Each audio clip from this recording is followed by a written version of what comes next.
The Appalachian Mountains, 1993. The hiss of an old radio cracked through the silence of a one-room ranger station nestled high in the Blue Ridge stretch. Ranger Eli Mercer tapped the side of the unit, watching static stutter over the small dial light. The frequency was locked on 104.6, an emergency band no one used anymore. It was a quiet job, usually. Elk sightings, occasional lost hikers, and a fair share of drunken campers. But tonight, something new crept into the air. Something wrong. Through the speaker beneath the static came a low, looping message. Black Hollow, not safe, repeat. Black Hollow is not safe. Eli froze. No one had said those words in nearly 20 years, not since the town disappeared. He fumbled for the logbook and scrawled down the time, 10:34 p.m. Outside, the forest was silent. No cicadas, no wind, just stillness so thick it felt pressed against the windows. 2 hours south at WBRK Radio Roanoke, producer Kendra Hall was watching the board spike with a phantom signal on Channel 9. She leaned into the mic. "All right, folks, we're getting some weird interference tonight on the 11 p.m. open lines. Looks like we're pulling an old signal. Wait, hold on." She patched it through. "Black Hollow is not safe. Repeat, Black Hollow is not safe." Kendra blinked. "What the hell?" she muttered into the empty booth. She hit record. The next morning, Eli made the 2-hour hike to the nearest highway to report the incident to the regional outpost. A young intern named Carlos met him at the gravel pull-off. "You walked here?" Carlos asked, surprised. "No radio," Eli said. "I need to talk to Lieutenant Harper." Carlos paused. "Harper's gone. Station transferred him to McDowell in April." "What?" Eli looked shaken. "They didn't tell me." Carlos shrugged. "You're the last ranger on the old route. They were supposed to shut down your post 3 weeks ago." Eli rubbed the bridge of his nose. "Someone's still broadcasting, from inside Black Hollow." Carlos went pale. "That place doesn't exist." It did. Back in Roanoke, Kendra traced the signal's path using the station's tracking software. The broadcast was real, bouncing off 3 repeater towers deep in Jefferson National Forest, and it was moving, slightly, subtly, as if the transmitter wasn't stationary. She reached out to an old contact, Walt Dunning, a retired Air Force signals analyst. He listened to the sample, eyes narrowing. "That's Cold War gear. Possibly military, encrypted fail-safe loop, designed to warn without saying anything useful. But who would use that now?" "No one," Walt replied. "Unless they're trying to keep people out of somewhere. Or in." That night, Eli returned to his post to find the power flickering. His backup generator, fully fueled, was inexplicably dead. He lit a lantern and stepped outside. A thick fog had rolled down from the ridge, clinging low and dense around the station. He couldn't even see the treetops. From somewhere beyond the timberline came the long, bone-deep groan of something massive shifting. The sound was unnatural. Not bear, not elk, something stranger, like the forest itself exhaling in protest. He backed inside, locked the door, and retrieved the only weapon in the station, a worn .30-30 lever-action rifle. On the radio, the message kept repeating, distorted now. "Hollow, not Sa." In Asheville, Kendra met with Walt again. They reviewed satellite data from NOAA. Weather balloons had picked up strange radiation spikes centered on a long-abandoned area labeled only Region F-16 in government archives. Kendra's eyes widened. "That's Black Hollow." Walt nodded grimly. "Used to be a mining town, shut down in the 70s, but the federal presence didn't leave. Rumors said they were testing something biological." "You mean a weapon?" "I mean something they found, or woke up." Kendra stared at the data printouts. "Whatever it is, it's active again." And that's when Eli saw it, a glint in the tree line. Not eyes, not metal, but something flickering, like starlight dancing off liquid skin. Then it vanished. Eli didn't sleep that night. The flicker in the woods haunted him. He'd hunted elk and tracked black bears through the Appalachian timber for 20 years, but nothing had moved like that. It hadn't walked. It had drifted, like smoke in reverse. By morning, the fog had cleared, but a strange warmth hung in the air, clinging to his clothes like damp velvet. He hiked the ridge behind the station to get cell reception. There, overlooking a valley once marked as Black Hollow, he called a number he'd hoped never to use, his brother's. Miles away, deep in the city of Lynchburg, Jacob Mercer was sitting in a cheap apartment with a wall of monitors and a shelf full of records stamped confidential. When the phone rang, he stared at the caller ID for a long moment before answering. "Eli? It's happening again." Jacob's breath caught. "Say that again." "The Hollow. I saw something last night. Heard a transmission. The same loop from 74. Thought it was gone, Jake." Jacob got up slowly and pulled a faded folder from the bottom drawer. "It's not gone. Just buried." Eli's voice cracked. "I need your help." Jacob didn't hesitate. "I'm coming." Kendra and Walt met in the back room of a diner outside Blacksburg. The waitress, a tired woman in her 60s, gave them a wary glance before shutting the door. Walt laid out a topographical map. "See this ridge? That's the same zone where we lost contact with those hikers last summer. No trace, just gone." Kendra squinted. "And those coordinates? 37.4 DN, 80.7 W. Exactly in the center of the signal triangulation. It's like whatever is broadcasting is moving, but it always returns to the Hollow." She pointed to an old access road. "We can still get in through here, old mine trail. Wasn't it sealed?" Walt nodded. "Officially. But I know a guy with the keys." Jacob arrived at Eli's cabin by nightfall. He hadn't worn a uniform in years, but the habits were still there. Scan the windows, check the tree line, enter back first. "You look like hell," Jacob said as he embraced his brother. "I feel worse," Eli muttered. They sat at the kitchen table while Eli described what he'd seen. The glint, the sound, the fog that rolled in out of nowhere. Jacob listened carefully, pulling out a tape recorder and pressing record. "When we were kids, Dad told us stories about this place. Remember the one about the eyes in the mountain?" Eli nodded slowly. "I thought it was just folklore, like the Wampus Cat or Mothman." Jacob's face hardened. It wasn't folklore, it was containment. Meanwhile, Kendra, Walt, and a third member of their crew, a field geologist named Brent, hiked up the overgrown trail leading to the old Black Hollow perimeter. Brent stopped, staring at a tree carved with deep, unnatural symbols, circles within circles, an elk's antlers flayed into spirals. Kendra ran her fingers over the bark. "This isn't wildlife, this is a warning." Walt scanned it with his Geiger counter. The needle twitched. Brent adjusted his backpack. "Why is there radiation on a tree?" Walt didn't answer. They pressed on. At Eli's cabin, Jacob unrolled an old military survey map across the table. In 1972, Black Hollow was reclassified as a Type 3 exclusion zone under the Strategic Biological Hazard Initiative, SBHI. Only 20 of those ever existed. "You know how many remain?" Eli shook his nod. "Officially. But this one, it was different. They didn't build walls or set up camps. They just abandoned it, like they knew it would stay put, until now." Outside, something moved. Not wind, not rain, something deliberate, heavy footfalls, but with a rhythmic silence between them. Almost like whatever it was didn't weigh anything until it did. The brothers armed themselves and stepped outside. The woods were pitch black, though it wasn't yet night. Something was watching. 10 miles away, Kendra and her team reached the old mine entrance. Rusted signs warned of collapse, toxins, and criminal trespassing. Brent pulled out a handheld scanner and whistled. "There's power in there. Low frequency, some kind of battery or capacitor." Kendra clicked her flashlight on and entered. The tunnel walls were lined with old mining rails, but deeper in, things changed. Metal shifted to black stone. The air thickened. Then they found it. An old bunker door, seamless, no handle. On the wall beside it was a keypad, long dead, but something behind it was alive, buzzing. Kendra pressed her hand to the door and heard it, just barely on the other side. Black, hollow, not safe. She stepped back. Then the door clicked. Back at the cabin, Jacob spotted movement in the trees. "Down!" he shouted, dragging Eli to cover. A shimmering silhouette moved between the trees, distorting the woods like a heat wave underwater. It shifted shape, hunched, then stood tall. Antlers unfolded from its head like branches thawing in reverse. It wasn't an elk. Not anymore. Eli whispered, "What the hell is that?" Jacob's face went white. "It's what's left of them." The thing didn't charge. It watched.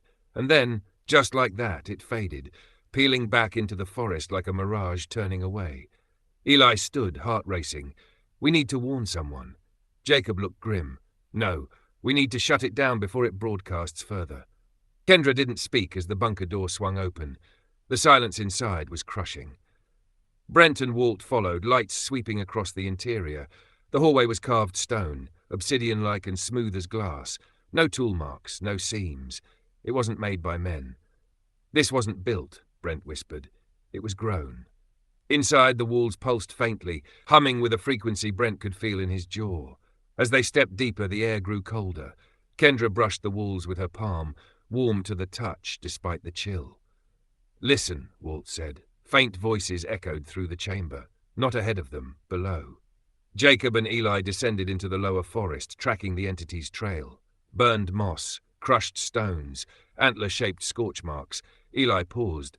"You said it's what's left of them. What did you mean?" Jacob hesitated, then pulled out an old photo. Men in hazmat suits, standing in front of a skeletal creature with massive antlers and translucent skin. This was 1975. Black Hollow was a test zone, not for weapons, for perception. They wanted to find ways to detect cloaked biological entities. But the experiment worked too well. They didn't find something. They woke something. Eli frowned. "But that thing, it didn't look human." "It's not, but it was. Or it used to be." Inside the subterranean hall, Kendra's team found the source of the voices, a terminal, buried in the rock, connected to nothing and everything all at once.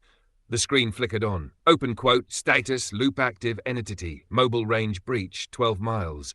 Isolation protocol compromised, close quote. "What the hell does that mean?" Brent asked. Walt clicked through the files. Pages of logs appeared, dated over 5 decades. Open quote, "We've confirmed interaction. The subject mimics sound to lure. Shape remains indistinct, but antler-like protrusions manifest near full materialization. Second failure. Audio anchor ineffective. Motion remains unpredictable. Several operators exposed. One subject returned changed. Visual cortex deformation. Repeating one phrase, it remembers." Close quote. Brent's eyes widened. "It remembers?"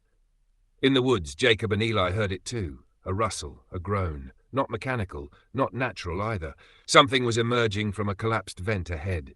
It wasn't the same creature they'd seen before. It was smaller, like a larval version, half-formed, spinal segments still rearranging. Jacob raised his rifle.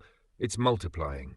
Eli pulled a flare and lit it, tossing it at the thing. The creature shrieked, a noise that sounded like dozens of elk bugling in reverse, and retreated into the trees. "They hate light," Eli muttered. "We can use that." Jacob nodded. "We have to close the hollow." "But how?" Jacob pulled out a USB drive from his coat. "This has the deactivation sequence. If someone inside the core chamber runs it, it will initiate a memory lock, a full reset." Eli blinked. "What does that even mean?" "It'll seal the perception loop. Anything inside won't be able to project beyond the hollow again, but whoever triggers it, they won't come out." Kendra and Walt reached the core.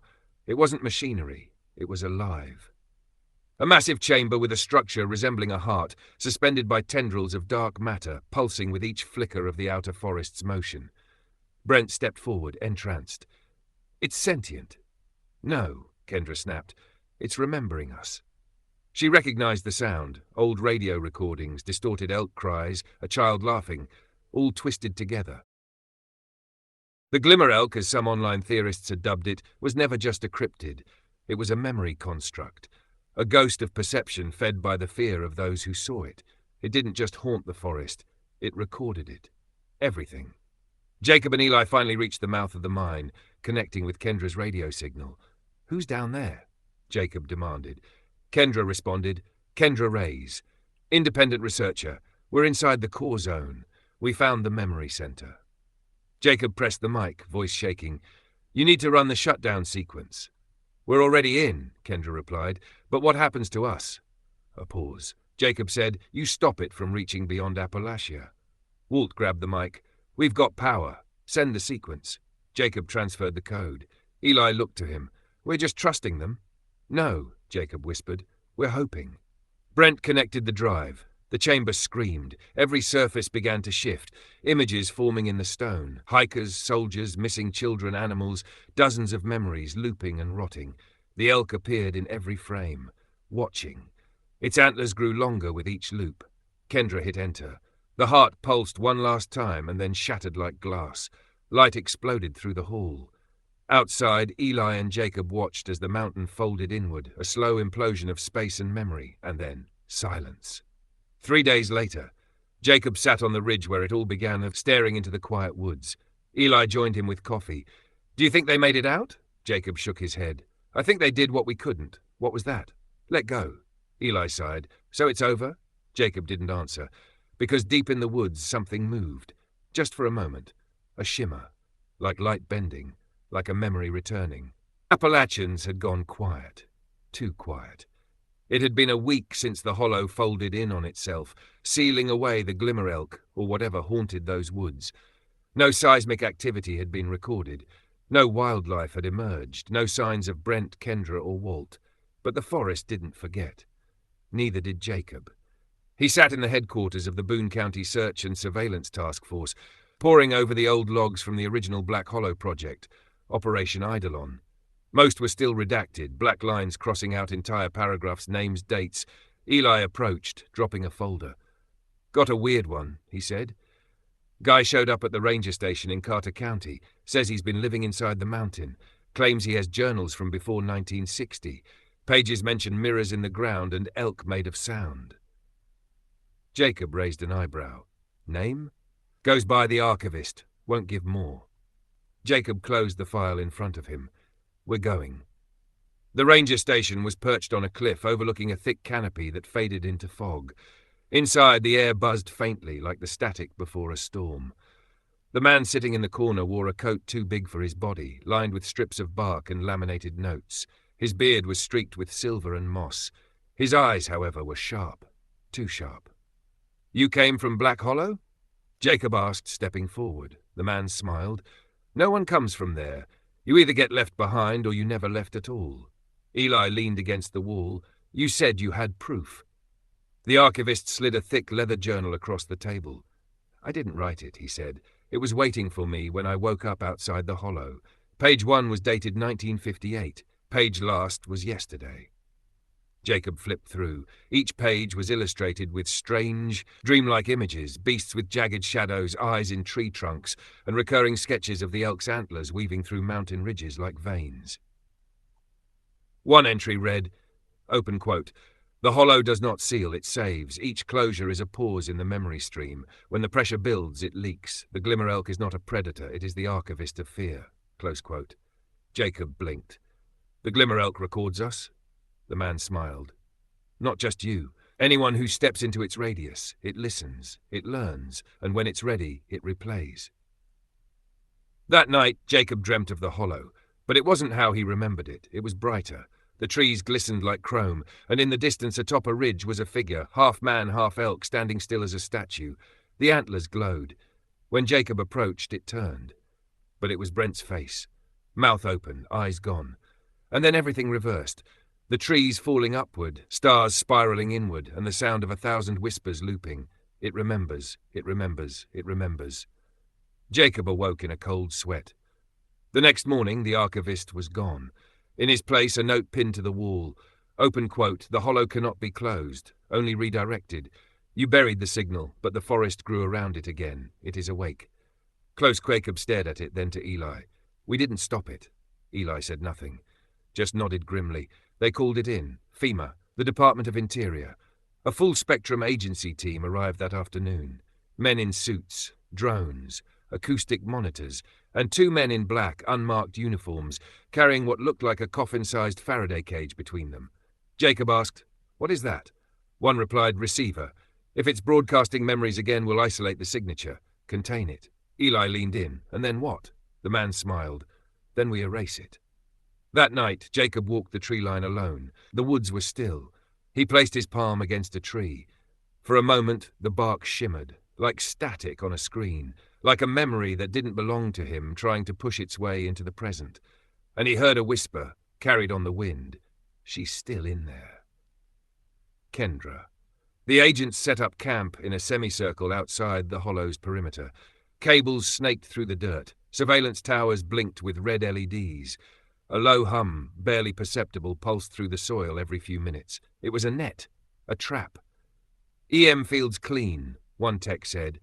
"No surface anomalies, but something underground is pinging back at us, like sonar." Jacob paced near the base of a fallen oak. He felt the pull again, not physical but instinctual, like déjà vu with claws.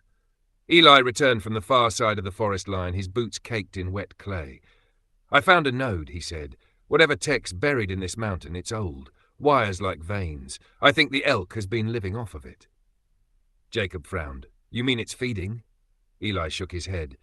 I mean it's growing. The tech didn't build the elk. The elk built around the tech. Later that evening, under thick fog, Jacob and Eli descended into a narrow crevice behind the ridge.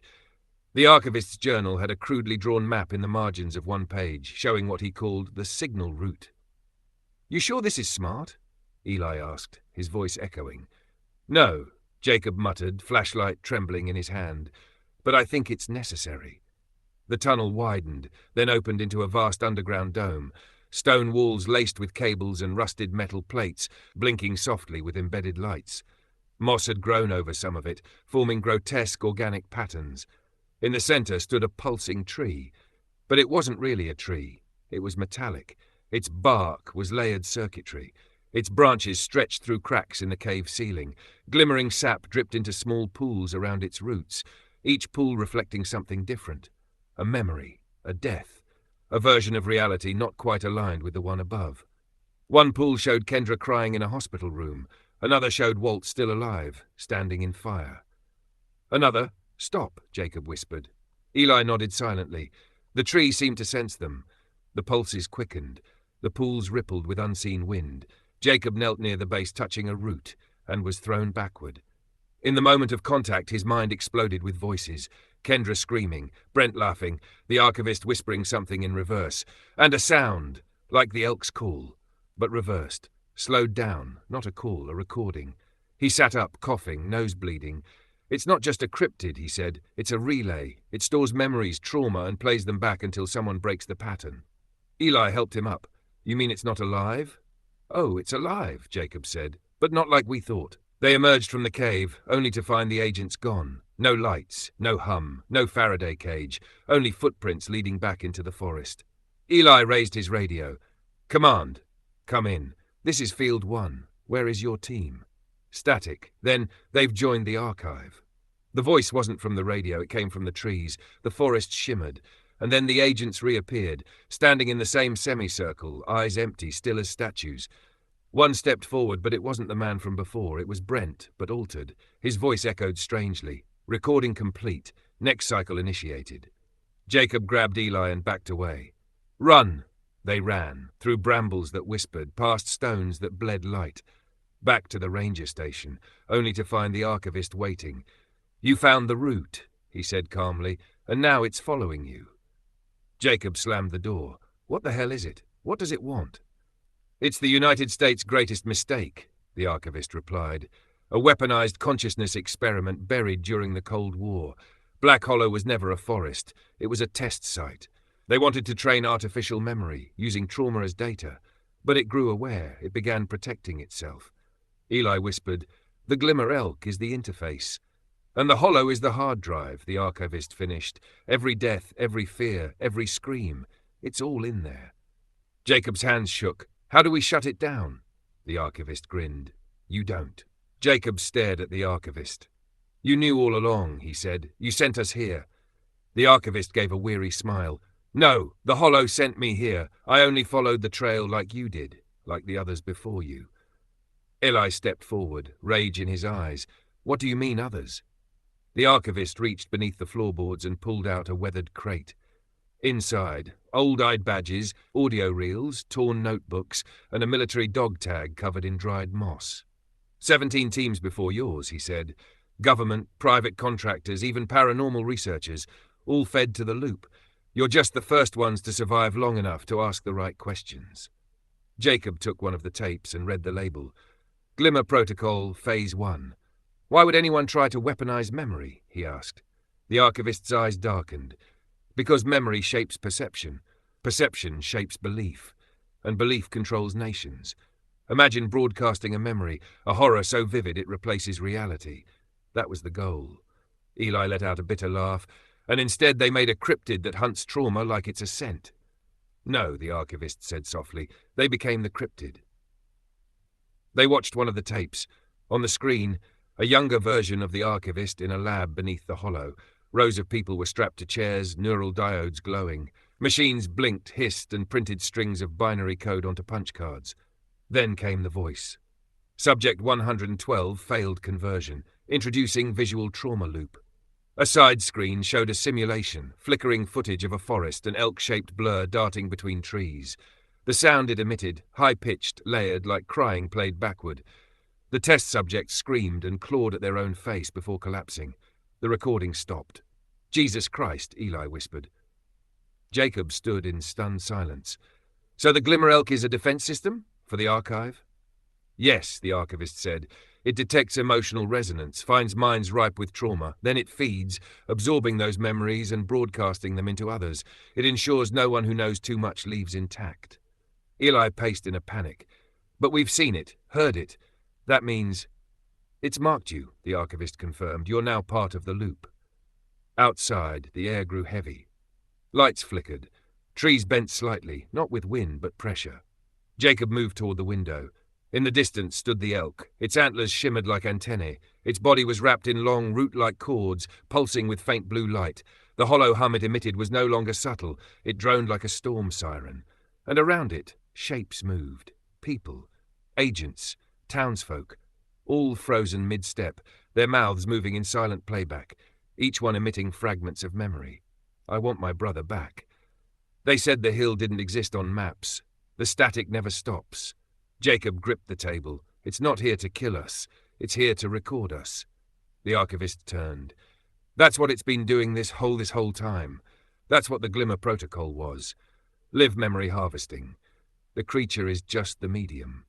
Eli whispered, "So how do we cut the broadcast?" The archivist led them into the crawl space beneath the station. There, under thick tarp and mildew, lay a panel of dusty consoles, battery packs, and one ancient rotary switch locked behind glass. "Emergency broadcast override," the archivist explained. "It'll sever the signal, cut the tree off from the relay. But—" he paused. "But what?" Jacob asked. "It will collapse the route. The mountain's veins, the signal lines, it'll all implode. The hollow will die, and everything inside it." Eli looked up sharply. "Including us. Not if you run." Jacob narrowed his eyes. "You're staying behind." The archivist smiled sadly. "Someone has to flip the switch manually." They argued for 10 minutes, but the old man was immovable. As Jacob and Eli climbed from the crawl space, he handed them a single flash drive. "Every name, every phase, every cycle," he said. "Blow the whistle, burn the archives, let the world know what was buried here." Jacob nodded. They fled. Behind them, the Glimmer elk watched from the tree line, unmoving, its body glowing brighter by the second. They were halfway to the extraction road when it began. The earth shuddered. A high-pitched feedback shriek ripped through the air like 1,000 radios stuck on dying channels. The sky above the hollow twisted, literally folded, the clouds warping into spirals. And then, silence, followed by a single burst of white light from the ridge. Then darkness, complete and total. Back in D.C., Jacob submitted the flash drive. It never made it to the public. His clearance was revoked. Eli vanished. But sometimes, when Jacob turned on the radio late at night, a sound played through the static, a distorted elk call.